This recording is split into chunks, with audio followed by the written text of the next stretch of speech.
you find the people that have been killed by a hippo. Mm. You don't find people that have been eaten by a croc. That's true.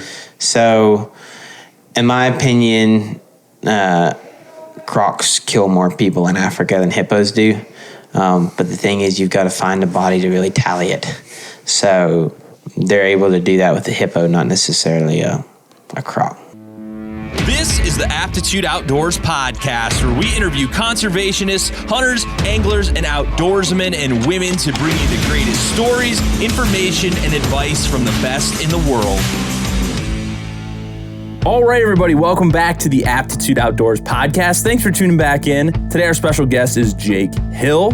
He's very young, and he's very, very interested in conservation, which is awesome. We talk about his work he's done over in Africa, working on conservation there. We talk about how different that is from the conservation model here in the United States.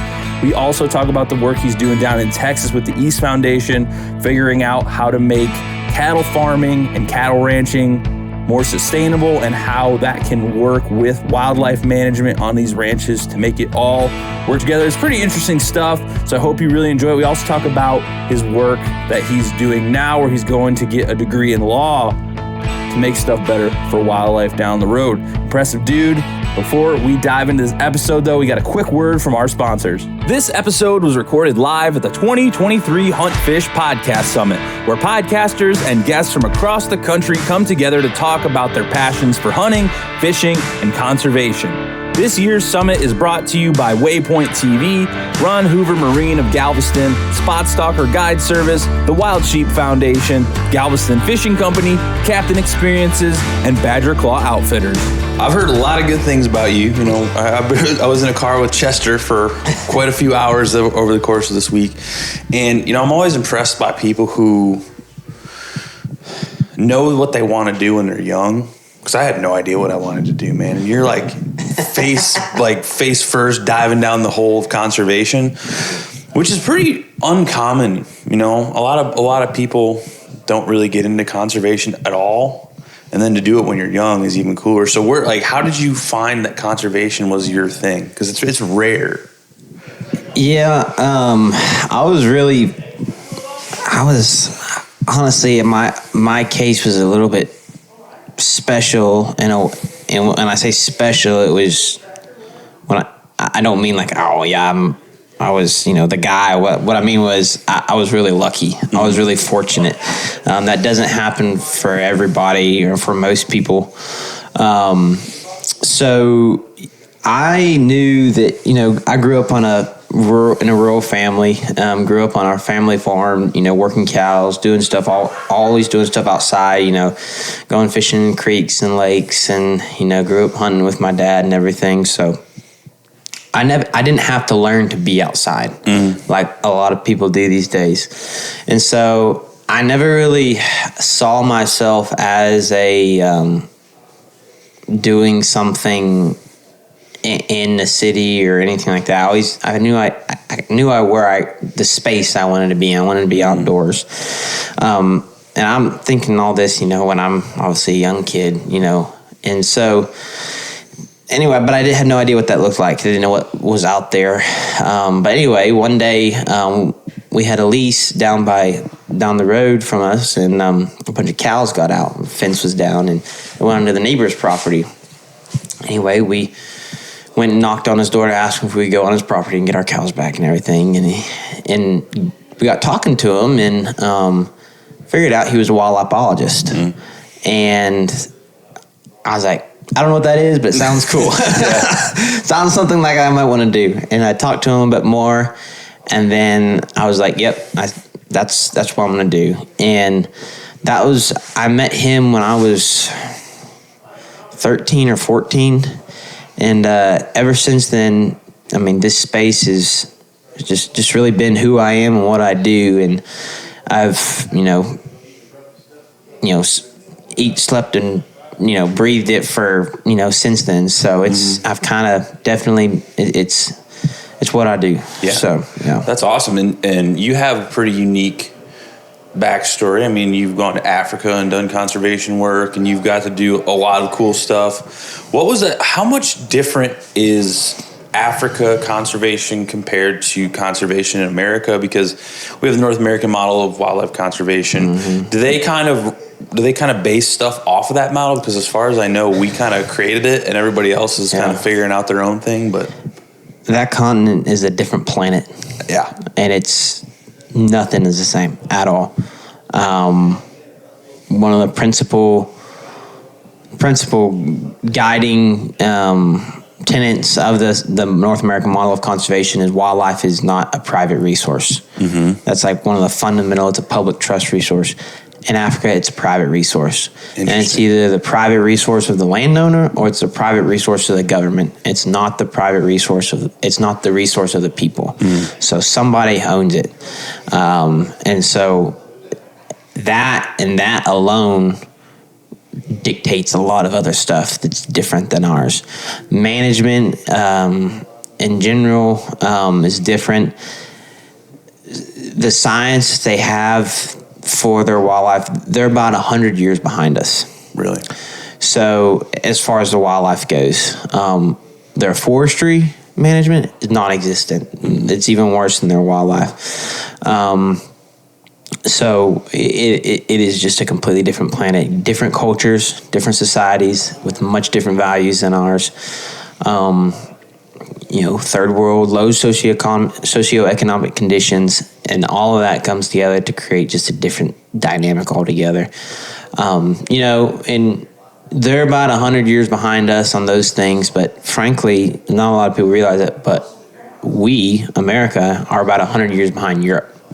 Especially regarding their forestry practices. They're way ahead of us on some of that stuff. So anyway, to answer your question, it's completely different, and to try to put the same things we do over here over there, even if it's all about fairness and equality distribution of property of a natural resource, it just wouldn't work. Okay. So for instance, say a fence broke or something, mm-hmm. and whatever wildlife's on their property, buffalo or lion or leopard or whatever, goes to this other property. Mm-hmm. How does that work? Is it like they talk to the landowner like, hey, can we have our thing back? Or are they like, nope, mine now, too bad, deal with it? So specifically in South Africa, if game gets out of your reserve and causes damage of some kind, whether personal damage or crop damage or whatever, you are liable. Mm-hmm. The landowner is liable. And so, for instance, I worked on a reserve in South Africa, and we had a hippo get out. They went under the fence in the river. Something happened, and there was a hole. Anyway, they got out. And roaming across the countryside, and trying to track it down, get it.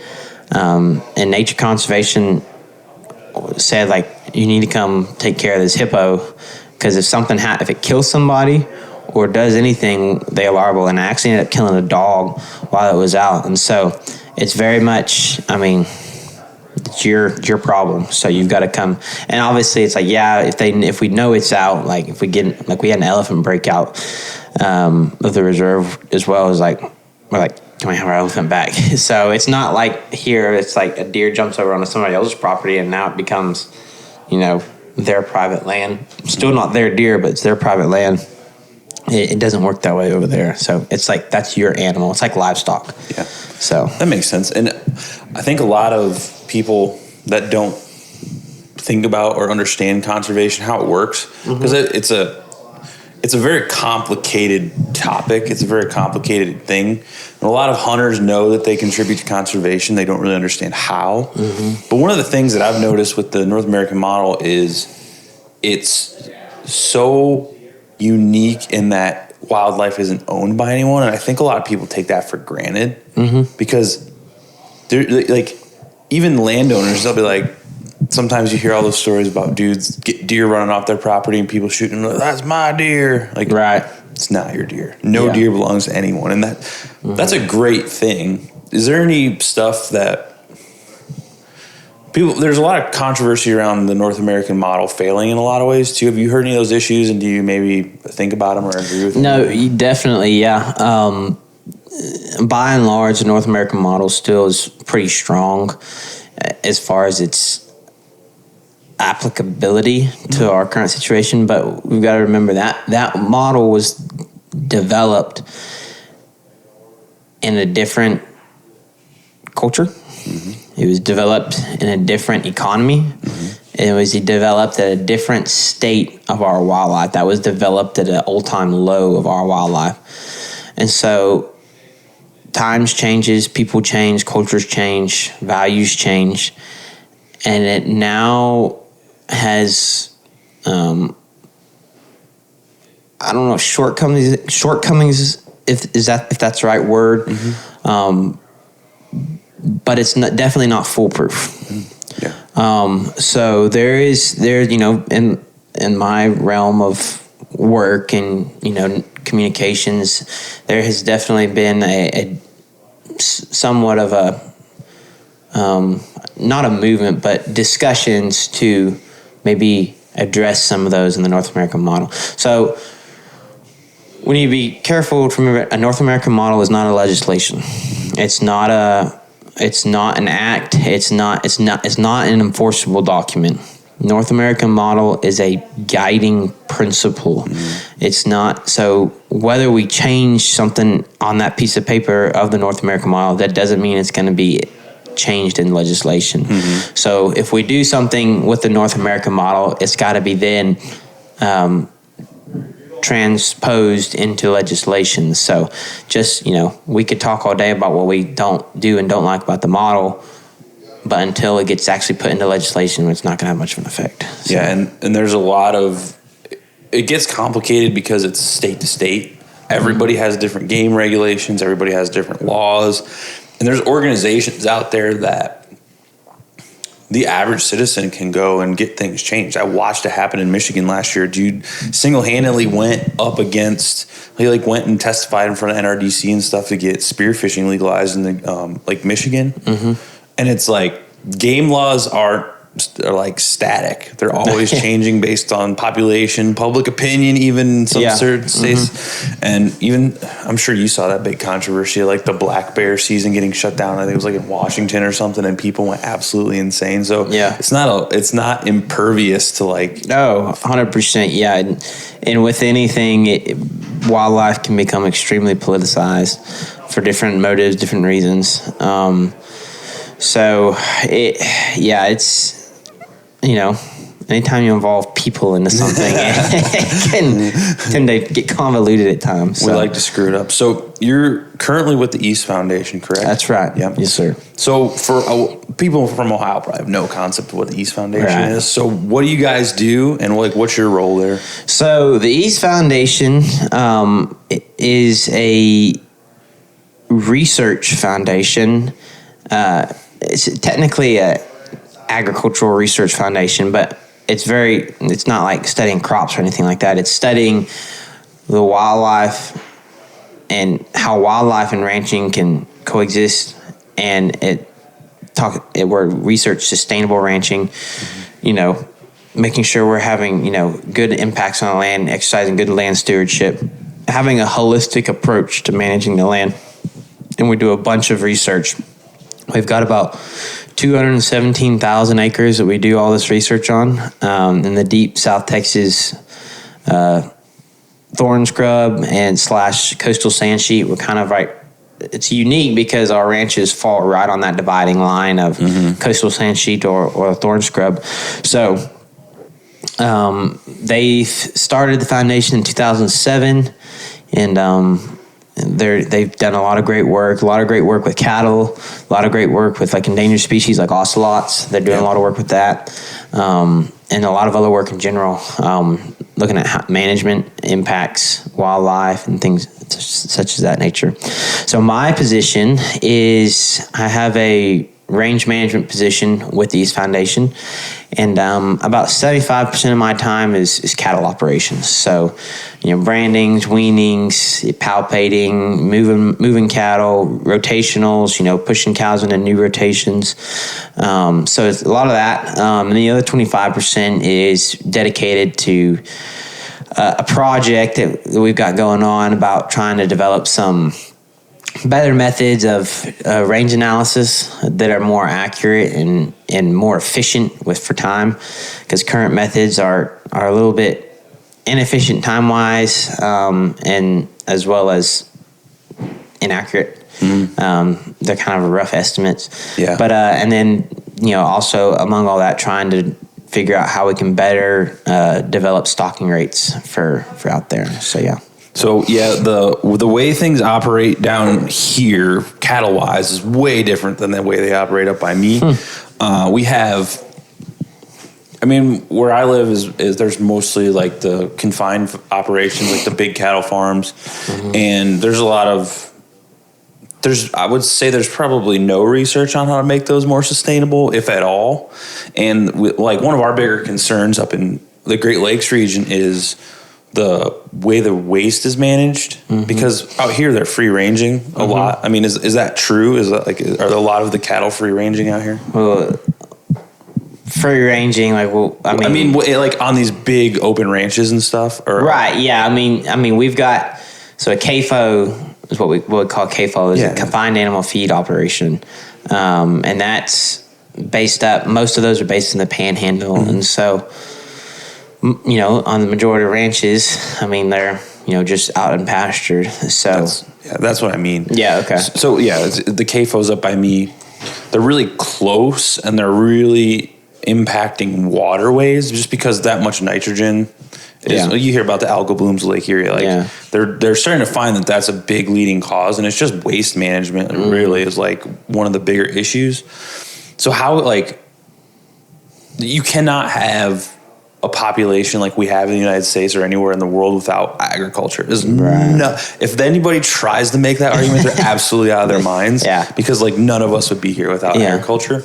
And one of the things that I'm like, hunting is great. The conservation is amazing for wildlife, but I'm always trying to think of how we can all work on the same page, because farmers they're not doing anything bad. They're just making a living with livestock, which 100% necessary. So how do you, what stuff have you guys done that maybe makes sense for a rancher, that makes things more sustainable all the way around? Right. So our main target audience with everything we do on the East Foundation is a private landowner, and trying to better inform or provide them with better information to manage their ranches sustainably. And so our main goal at the East Foundation is to maximize the long-term value of the land. Okay. And what I mean by that is you're not going to do that with a single operation. Meaning, if we just bulldoze all that brush down there and everything, all we did was cattle, we weren't going to be maximizing the long-term value of the ranch. If we said, no, we're not doing cattle at all, we're just going to do wildlife, we would not be maximizing the long-term value of a ranch. Cattle's a management tool, plus it's an economic benefit, blah, blah, blah. And so everything we do is geared to help a landowner economically, scientifically. And so, another thing we're trying to do is maximize the carrying capacity or increase the carrying capacity of everything over time. And so basically, what's the most efficient, what's the maximum number of, things, wildlife, cattle, whatever, you can hold on a ranch without negatively impacting each other, and while at the same time reaching that value of increasing the value of a ranch over time. So that's kind of what we do. And again, that can get as minute as you want. Basically how to handle endangered species on your property, to how to set stocking rates, how to, run a quality beef operation, brush management, what that looks like. And so all of that together is... Hey, what's up everyone? James Appleton here, co-founder of Absolute Aid. Welcome to the Seek to Do More program. This program will help you help yourself by developing the daily habits that will elevate your entire life. Over the next 30 days, you'll complete the doers list every single day. And the doers list includes 1, do something physical. 2, follow and stick to your diet of choice. 3, read a real book.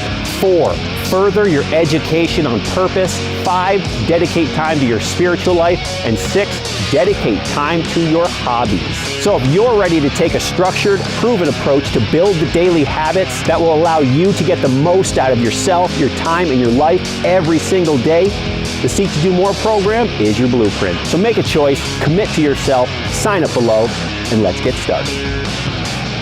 Yeah, that's got to be difficult too. Do you have a lot of farmers or ranchers that are really excited about the programs? Do you have any that maybe push back? I mean, sometimes people can get a little cranky when you try and come in and be like, hey, we can help you with your stuff. Right. Yeah, no, main, we don't have any pushback direct on the East Foundation per se, but, you know, we're putting out a lot of this information that people in general tend to not just jump at. Mm-hmm. Yeah. Because especially with cattle management, it's all about the way Grandpa did it. Mm. And if Grandpa did it, it had to have been right, so that's the way we're going to do it. And again, just the way that sounds, obviously, it's like, that doesn't mean it's right. Yeah. And so that's kind of the main pushback we have is that traditional aspect, that traditional barrier that we try to break through.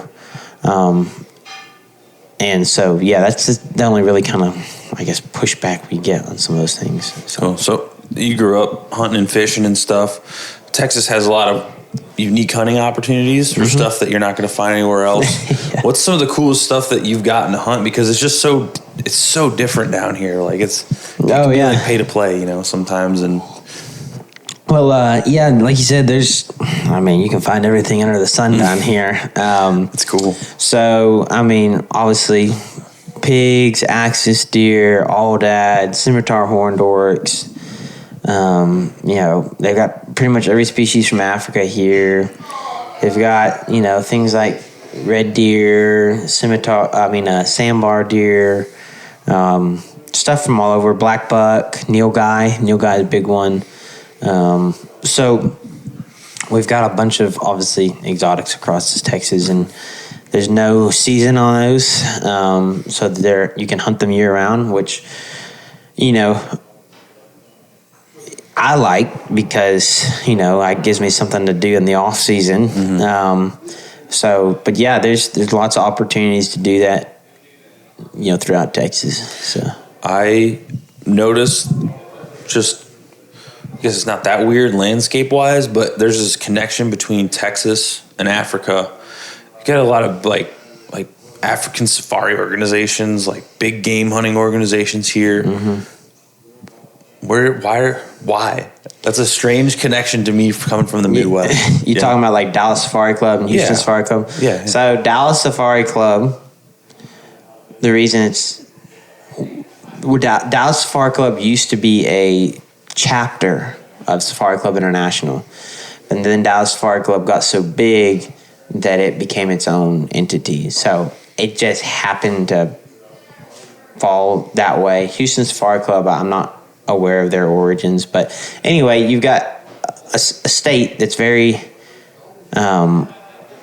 passionate about their ruralness, the outdoors, hunting. I mean, that's a big part of Texas. Obviously, you know, big deer and things like that.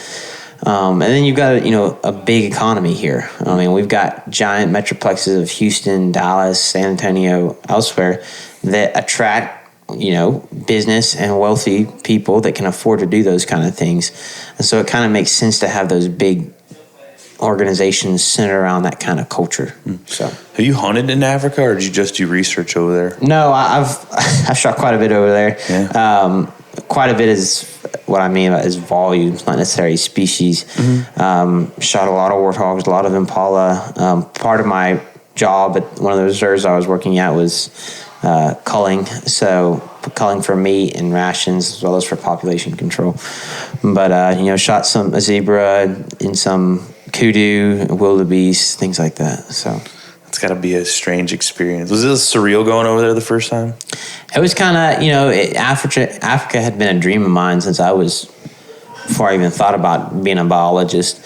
And it was very, I've thought about this forever, and it's happening now. So it was definitely surreal going over there. How did you make it happen? Because it's intimidating for a lot of people. I mean, if you don't have the money, you got to be willing to work. You know? Yeah. So I was real big during school when I was getting my degree at SFA that I was going to get internships during the summer. Okay.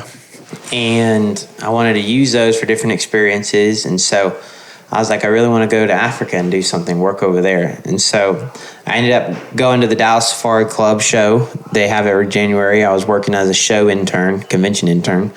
And they have outfitters from all over the world come there, a lot of them from Africa. And so I was going to use that week to find, talk to a lot of people and see what that would look like. Maybe find somebody I could go over with. I was luckily found a reserve in South Africa, Buffalo Kloof, that, said they'd love to have me out to just work with them and spend the summer. And so that's how I got my foot in. I owe a lot to them. They have a great operation going on over there, doing a lot of good work, restoring that Eastern Cape thicket. I do a lot of work with cheetahs and black rhinos. And so got my foot in there. And then the following year after that, I went back to Dallas Safari Club and kind of made some more connections. And anyway, did a second trip to Africa and, made it up to Zimbabwe the next time. And, but yeah, that was really kind of how it started the Dallas Safari Club was a great point for me to make those connections. But like you said, it definitely takes a little bit of, you just got to be willing to jump out there and see what happens. So, yeah. So, when you go over there, you said you had to hunt for like food when you were over there, rations. Mm-hmm. So like we had local community involvement. So we're surrounded by some local, they weren't quite villages, but they were communities. And we would provide them with some meat and everything. And, obviously we were being charitable, but also there was a buy benefit to us. Because we supplied them with protein, it took off poaching pressure on the reserve. And so it was definitely worth us for us to do that. But then also we'd have, hunting guests come in or something, and we need some, meat rations for like some ground meat or something. And so we go shoot some impala or something else, Nyala. So I do that. But then also the cheetah operation they have there, sometimes, when the female is trying to raise the litter of cubs, she has to stay with her cubs a lot, and they suck a lot of energy out of her by nursing, and then she's got to go hunt. And so when she tries to hunt, she's always not in the best physical condition to do that. So we kind of supplement their diet a little bit with something we've shot. So a little bit of all that. So is it skill-wise? Is it difficult hunting over there, or is the wildlife just vast? Because a lot of people said there's just a ton of wildlife over there. I would say hunting something in the States, on average, is much harder than hunting something over there. And that's semi-due to, one, their abundance over there, but also just that the terrain is a lot more manageable over there. So like hunting an elk over in the States is much harder than a lot of their stuff. However, that's a lot of plains game. Mm-hmm. But when you start dealing with things like Cape buffalo and elephant and lion and leopard and hippo and crocs, stuff that's extremely dangerous, and extremely hard to bring down. They can soak up a lot of lead and firepower. That's a lot different. That's something that we really don't have over here at all. So, do you have any experience with like the big predatory animals over there? Because that's always everybody's that's the thing I think scares people about Africa. Yeah. No, I've had a lot of encounters with elephants. Mainly elephants, some black rhino encounters. As far as like tense encounters, was on a leopard hunt that we was wounded. We had to follow up. It's on a buffalo hunt that we wounded and had to follow up. Spent a lot of time hanging lion baits. So, I've actually dealt a fair bit with the big five while I was over there. dealt a little bit with hippo, as far as that the one that got out and we were trying to find and everything, but never had much to do with the croc. The crocs are kind of the silent death. Yeah. They don't, I mean, just looking at them on the bank, they seem harmless, but I mean, it's a lot different story whenever you get closer. So, yeah, they're huge over there. They are big. They're very big. Terrifying. Yeah, they definitely get bigger than an American alligator for sure. So do you ever see that video where the dude's like driving a tourist boat on a river and that hippo just takes off after him? Yeah. I don't think people realize how dangerous. Aren't they the most dangerous animal in Africa? So they say that's the statistic, but that's because you find the people that have been killed by a hippo. Mm-hmm. You don't find people that have been eaten by a croc. That's true. So, in my opinion, crocs kill more people in Africa than hippos do. But the thing is, you've got to find a body to really tally it. So they're able to do that with the hippo, not necessarily a croc. So interesting. Did you eat the zebra? Is that something they eat? Yes, I didn't eat it in an actual. I ate it like in what they call biltong, which is like a jerky. Mm-hmm. I don't think can't remember ever eating it like a steak or something from a zebra, but zebra tripe is actually a delicacy over there for the locals. And so it's people eat it. And if anyone asked me what they should go over to Africa and hunt, I would definitely say shoot a zebra. Why? It's a extremely tough hunt. Really? Yeah. So zebras are have the strength of a mule, but they're compacted into the size of a donkey. And so they're extremely stout animals. They're a gregarious animal, which means they're herd animals. So they're always in a herd. And they're often associated with other herd animals like wildebeest or impala. So you've got a herd of zebra, a herd of wildebeest, and a herd of impala all together. So you've got hundreds of eyes looking around. And all three of those species like open plains. Mm-hmm. So there's obviously not a lot of cover to get behind or anything. And so you're trying to deal with a wary animal that is extremely tough and you don't have a lot of places to stalk around. So just that whole situation, wind slightly swirls or anything and you get blown. So out of everything I hunted over there, that was probably one of the more fun ones just because it was so...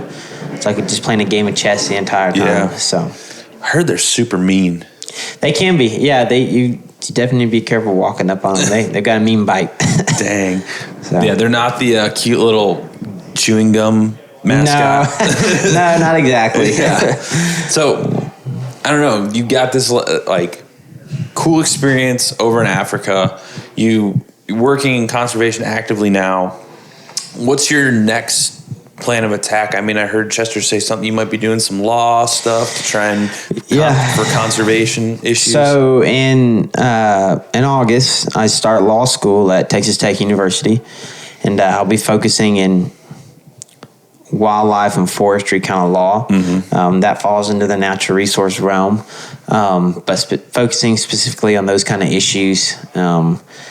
Dealing with policy decisions, some advocacy. I definitely intend to, really deal with kind of some of the legal side of it rather than just the advocacy side of it. So, but yes, sir, that's the next step is law school. So I'm excited about it, and I think there's lots of opportunities there. So a lot of people in conservation, hunting, I'll talk about hunting all the time. Mm-hmm.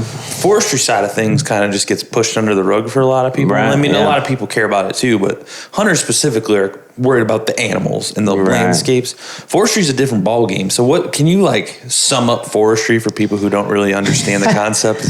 Well, if you're interested in wildlife, you need to be interested in forestry, mm-hmm. because without forestry, you wouldn't have wildlife. Forest management is wildlife management.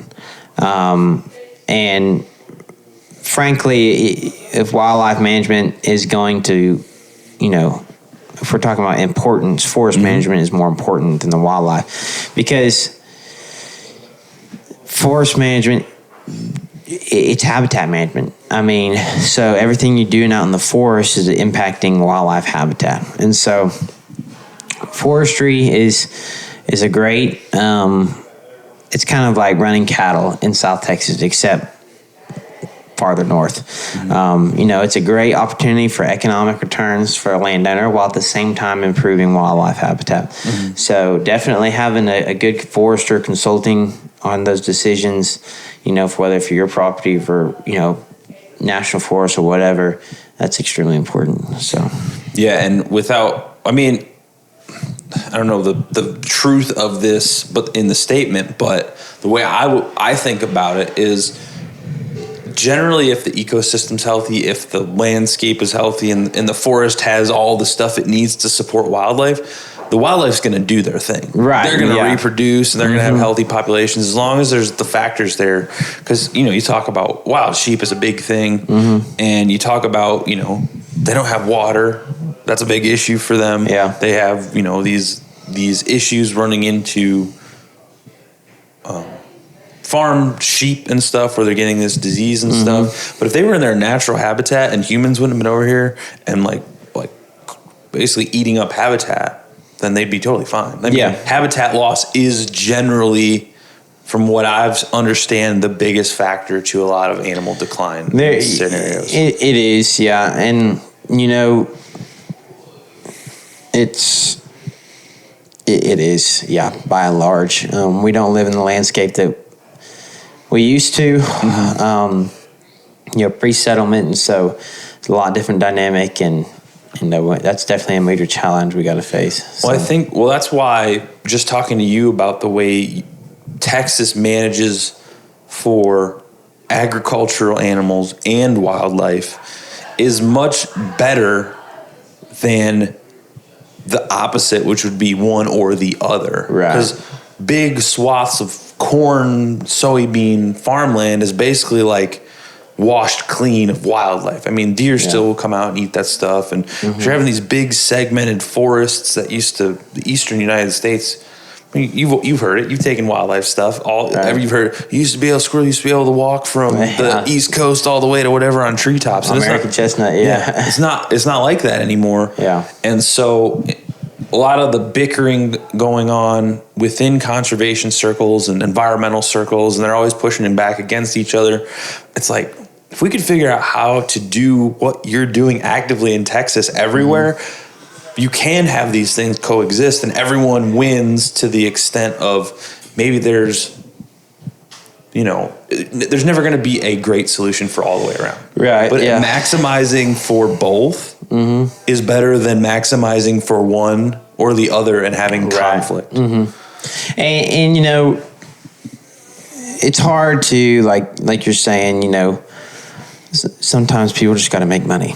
And we have to make money. Exactly. And you got to make food for the public. And so, there's not always an opportunity to do that, but I think there is an opportunity for that to do that on a landscape scale and not necessarily on a micro scale.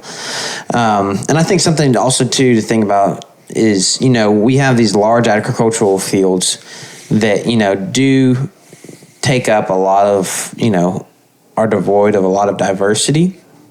However, we also need to, people think that they have no benefit for wildlife at all. Well, that's, not true, because a lot of migrating waterfowl, rice fields and cornfields, are a huge nutrient supply for them. And in fact, have probably increased waterfowl and upland game bird numbers even more than what used to be here, because that, pre-settlement, there wasn't mass agricultural production. And so, it's probably increased some of their numbers. It's probably increased, deer numbers as well.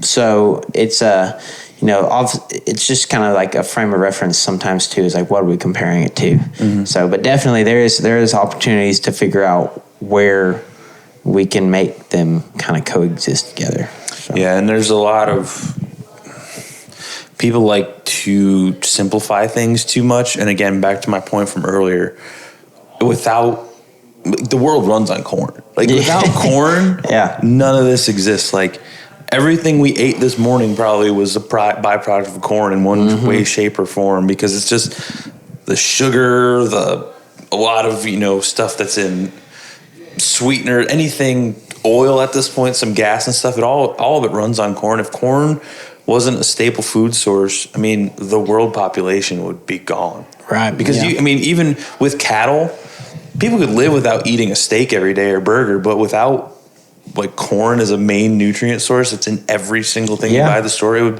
then people are like, they need to stop with this big. I'm like, where is this going to go? Yeah, no, exactly. And it's, people don't realize what they're buying at the store.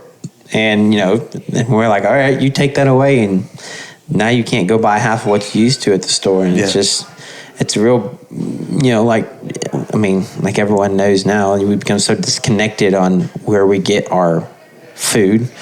It's kind of scary, Well, and that's one of the benefits to hunting. I didn't hunt till I was an adult, because I just wasn't in a culture of hunting. I didn't know anybody that hunted. I was never around it. And I spent a lot of time outside. But when I got into hunting, I was like, I think about this stuff a lot. I'm like, every time I go to the grocery store and buy chicken or steak or whatever, burger, that animal died just like how I shot that deer. Yeah. But probably lived a not as great life as a deer. I mean, living as a wild deer isn't great all the time. There's no protection from anything. You get weird parasites. And people have this fantasy that these animals live in this Bambi world where the animals sing and dance and talk to each other. I'm like, it's a hard life for wildlife. Exactly, yeah. And, domesticated animals, mass agricultural production like beef and chicken and pork, like those animals probably live the best life out of any animal on the planet. I mean, they get all the feed, all the shelter, all the water they want. And, like you just said, wildlife are fighting every day for survival. So, I mean, they're not out there it's not like the world's a buffet. Like, no, yeah. They're walking, they're running around in the winter. Like during a rut, a buck just burns itself into the ground, and the rest of the winter is a fight for survival. Exactly. Every day is a fight for survival. So even if you shoot an animal, I mean, how many deer can you eat in a year, dude? You know what I mean? Yeah, if I shoot 2 deer, I'm set. I'm great. I've got enough food for a year. And it's like, people don't think about that. It's like, if you go to the store and buy beef every day, that's probably like 20 animals that were dead in one package of burger, And it's like, I'm not saying like hunters have a moral high ground. I'm just saying, from that perspective, where your food's coming from. You did all the nasty, dirty work yourself. Yeah. Which is rewarding in and of itself. Yeah, and you understand the life cycle of things. It's so much more fulfilling than just going to Kroger. No, 100%. Yeah, it's definitely a sense of pride and being able to provide for yourself. Yeah, absolutely. So, before we wrap up here, man, do you have anything that you want to leave people with that's really important to you about, hunting or wildlife conservation? And then if you have any social media stuff that you want to share with people.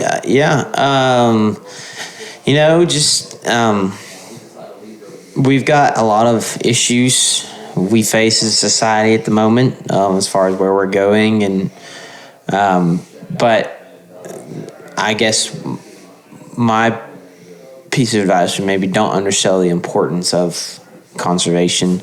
And I'm not saying that's the most important issue we have, but it's definitely something we are going to be facing more and more issues on as we get a growing population and more encroachment on wild things and wild places. So definitely something to, keep an eye open for. Social media, I don't have any social media platform really, but you're smart. I kind of spend most of my time in the woods anyway. So, it's been great being here at the summit, and I think we got a lot of good work done here this week. So. Yeah, man. I learned a lot from a lot of people a lot smarter than me. So appreciate your time and hope we'll stay in touch, man. Yes, sir. Absolutely. Thank you. Hey, thanks for listening to the Aptitude Outdoors podcast. If you're getting anything out of this, if you're learning something, if it's helped you in any way, go down in the link below and buy me a coffee. Throw me $1, throw me $2. We greatly appreciate it. Just using it to keep this ship afloat. So thank you very much.